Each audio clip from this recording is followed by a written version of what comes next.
आज जो बहराइच दंगा हुआ था उसमें जो आरोपी है 5 उनकी गिरफ्तारी हुई है। ये एक एनकाउंटर के बाद ये गिरफ्तारी हुई है। 2 आरोपियों को इनमें से पैर में गोली लगी है। 13 अक्टूबर को बहराइच के महाराजगंज इलाके में प्रतिमा विसर्जन यात्रा पर पथराव हुआ, विवाद बढ़ा और रामगोपाल मिश्र नाम के एक युवक की गोली मारकर हत्या कर दी गई। हत्या के बाद 2 दिन तक हिंसा आगजनी होती रही। मांग यही थी कि आरोपियों को जल्द से जल्द पकड़ा जाए। 4 दिन बाद पुलिस ने सभी 5 नामजद आरोपियों को गिरफ्तार कर लिया है, लेकिन इनमें से 2 आरोपियों की नेपाल सीमा के पास एनकाउंटर के बाद गिरफ्तारी हुई है। पुलिस के अनुसार पहले फहीन और तालीम उर्फ सबलू नाम के आरोपी की निशानदेही पर हत्या में इस्तेमाल हुए हथियार की बरामदगी के लिए जब पुलिस टीम गई तो आरोपियों ने वहां रखे हथियारों से पुलिस पर फायरिंग कर दी। जवाबी फायरिंग में दोनों को गोली लगी। घायल आरोपियों को इलाज के लिए बहराइच लाया गया। पुलिस आगे की कार्रवाई कर रही है, लेकिन इस बीच आरोपियों की बहन और मुख्य आरोपी की बेटी रुखसार ने आरोप लगाया कि पुलिस ने 16 अक्टूबर को ही उसके पिता और भाइयों को पकड़ लिया था। रुखसार ने यूपी डीजीपी के नाम लिखे प्रार्थना पत्र में अपने पिता और भाइयों के एनकाउंटर में हत्या की आशंका जताई। हालांकि वो आशंका गलत साबित हुई और आरोपी जिंदा पकड़े जा चुके हैं, लेकिन इस बीच राजनीतिक बयानबाजी होने लगी है। कांग्रेस सांसद ने हिंसा में दुकान जलाने वालों से भी एनकाउंटर की मांग की है, तो अखिलेश यादव ने अल्पसंख्यकों पर ज्यादती का आरोप लगाया है। आम आदमी पार्टी ने सियासी कारणों से दंगे कराने का आरोप सरकार पर लगाया है। और ऐसे में सवाल है कि क्या बहराइच के गुनहगारों का हिसाब अभी बाकी है? क्या बहराइच की घटना पुलिस प्रशासन की नाकामी और लापरवाही थी? और क्या बहराइच जैसी हिंसा के नाम पर राजनीति करना ठीक है? ऐसे तमाम सवालों पर आज के दंगल में चर्चा करेंगे। पहले ये रिपोर्ट देखते हैं।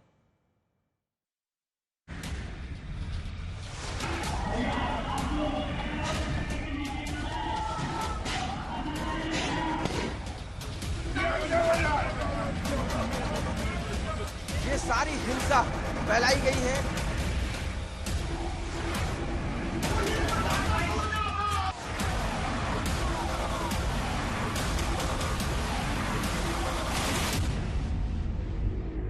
यूपी के बहराइच में 13 अक्टूबर को विसर्जन के दौरान हुई हिंसा में रामगोपाल मिश्रा की हत्या की गई। 2 दिन की हिंसा पर नियंत्रण करने और 4 दिन की तफ्तीश के बाद अब उत्तर प्रदेश पुलिस ने मामले के नामजद आरोपियों को पकड़ने में कामयाबी पा ली है।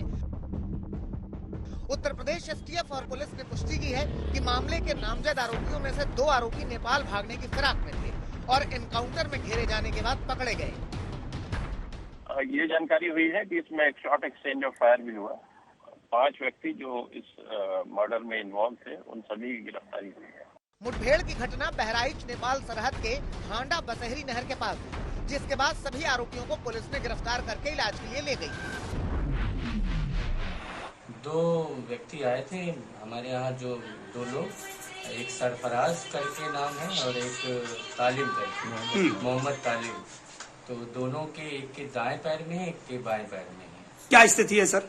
स्थिति दोनों की सही है। कहाँ भेजा गया सर? थोड़ा जो गोली है, गोली अभी भी अंदर ही है क्योंकि एग्जिट पॉइंट उसमें नहीं दिखा है।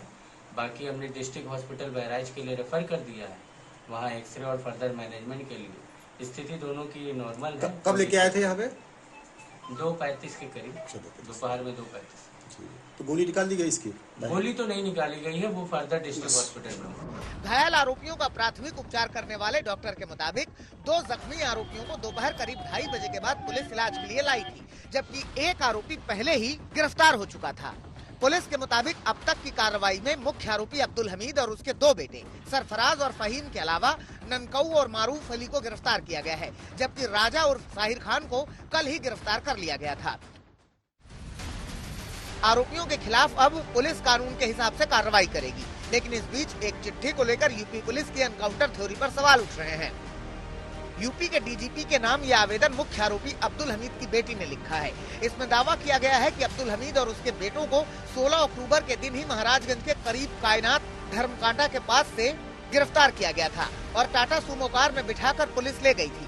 रुखसार ने आशंका जताई कि उनके पति, देवर, पिता और भाई की हत्या की जा सकती है। हालांकि रुखसार की आशंका सही नहीं हुई और आरोपी जिंदा पकड़े जा चुके हैं। इस बीच बहराइच की हिंसा के बाद सही विपक्षी दल लगातार यूपी सरकार पर सवाल उठा रहे हैं। अखिलेश यादव ने कहा है कि हिंसा रोकने में नाकाम रही यूपी सरकार अब वहां ज्यादती कर रही है। क्या प्रशासन को जानकारी नहीं थी कि किस तरह का वहाँ क्या क्या हो रहा है? पूरी जिम्मेदारी प्रशासन की है। अब प्रशासन और शासन मिलकर के अन्याय कर रहा है, अन्याय। बहराइच में पुलिस प्रशासन की नाकामी से हुई वारदात और उसके बाद भड़की हिंसा को लेकर कानून व्यवस्था पर तमाम सवाल उठे थे, लेकिन वारदात के बाद अब पुलिस की कार्रवाई को लेकर भी विपक्षी दल योगी सरकार पर सवाल उठा रहे हैं। जब जब ये चुनाव में कमजोर होते हैं, कभी मुजफ्फरनगर होता है, कभी अलीगढ़ होता है, कभी बहराइच होता है, देवरिया होता है। अडानी का लड़का जाता है किसी दंगे में, अमित शाह का बेटा जाता है, झगड़े लड़ाई में किसी बीजेपी नेता का बेटा जाता है। कौन मर रहा है इसमें? हमारे घरों के बच्चे। फिलहाल बहराइच हिंसा में हत्या को लेकर तमाम सवालों के जवाब भी मिलने बाकी हैं। हिंसा के पहले और हिंसा के बाद की पूरी कहानी पुलिस की तफ्तीश के बाद ही सामने आ पाएगी। बहराइच से आशीष श्रीवास्तव के साथ कुमार अभिषेक, लखनऊ, आज तक।